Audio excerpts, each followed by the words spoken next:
الحمدللہ رب العالمین والصلاة والسلام علی سید الانبیاء والمرسلین اما بعد فاعوذ باللہ من الشیطان الرجیم بسم اللہ الرحمن الرحیم۔ سامعین محترم، جیسا کہ سیرت رسول عربی صلی اللہ تعالی علیہ وآلہ وسلم کی پچھلی قسط میں آپ احباب نے سنا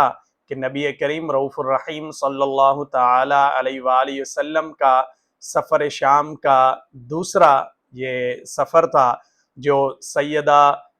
خدیجۃ الکبریٰ رضی اللہ تعالی عنہا نے آقا کریم علیہ السلام کو اپنی تجارت کے لیے بھیجا تھا۔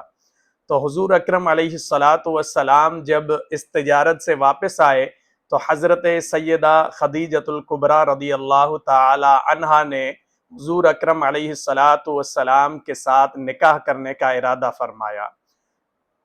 تاریخ کی کتب میں آتا ہے کہ حضرت سیدہ خدیجۃ الکبریٰ اس شام کے سفر کے تقریباً 3 ماہ کے بعد حضور نبی کریم رؤوف الرحیم صلی اللہ تعالی علیہ وآلہ وسلم کے پاس نکاح کا پیغام بھیجا۔ حضرت سیدہ خدیجۃ الکبریٰ رضی اللہ تعالی عنہا عرب میں پہلے ہی پاک دامنی کی وجہ سے مشہور تھی، جن کو طاہرہ اور سیدہ قریش کے لقب سے جانا جاتا تھا، اور حضرت سیدہ خدیجۃ الکبریٰ رضی اللہ تعالی عنہا کو کئی سرداروں نے نکاح کا پیغام بھیجا۔ حضرت سیدہ خدیجہ نے پہلے 2 نکاح کیے تھے، اس کے بعد ان کے وفات کے بعد حضرت سیدہ خدیجۃ الکبریٰ اب بیواہ کی زندگی گزار رہی تھی۔ بڑے بڑے سرداروں نے حضرت سیدہ خدیجۃ الکبریٰ رضی اللہ تعالی عنہا کی طرف پیغام بھیجا، شادی کرنے کا ارادہ کیا، لیکن سیدہ خدیجۃ الکبریٰ کے لیے اللہ تبارک و تعالی نے امام الانبیاء اور اپنا حبیب حضرت محمد مصطفیٰ صلی اللہ تعالی علیہ وآلہ وسلم کو منتخب فرمایا تھا۔ تو اس وجہ سے حضرت سیدہ نے ان کو ابھی جواب نہیں دیا تھا کہ جب حضور اکرم علیہ السلام کا بھی چرچا تھا، پورے عرب میں مشہور ہو چکے تھے صادق و امین کے لقب سے، اور ایک طرف سیدہ قریش کے لقب سے مشہور ہونے والی سیدہ خدیجۃ الکبریٰ،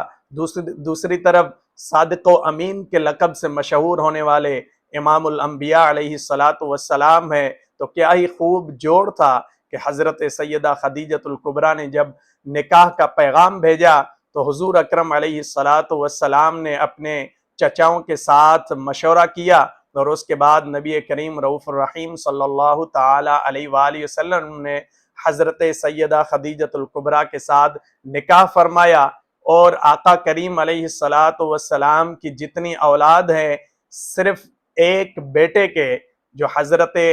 ابراہیم رضی اللہ تعالی عنہ کے علاوہ باقی جتنی بھی اولاد تھی، تو حضور نبی کریم رؤوف الرحیم صلی اللہ تعالی علیہ وآلہ وسلم کی وہ تمام اولاد حضرت سیدہ خدیجۃ الکبریٰ کی۔ حضرت سیدہ خدیجۃ الکبریٰ رضی اللہ تعالی عنہا سے 2 بیٹے تھے، جن کا نام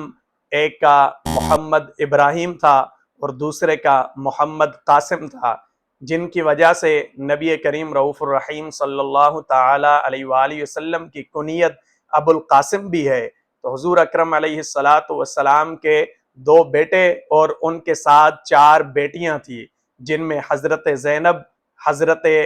ام کلثوم، حضرت رقیہ اور حضرت سیدہ طیبہ طاہرہ فاطمۃ الزہرا رضی اللہ تعالی عنہا تھی۔ اور نبی کریم رؤوف الرحیم صلی اللہ تعالی علیہ وآلہ وسلم کا نسب پاک سیدہ طیبہ طاہرہ سیدہ فاطمۃ الزہرا رضی اللہ تعالی عنہا کی اولاد میں سے آگے بڑھا، جو سید آل رسول جن کو کہا جاتا ہے، وہ حضرت سیدہ فاطمۃ الزہرا اور مولا کائنات حضرت سیدنا علی شیر خدا رضی اللہ تعالی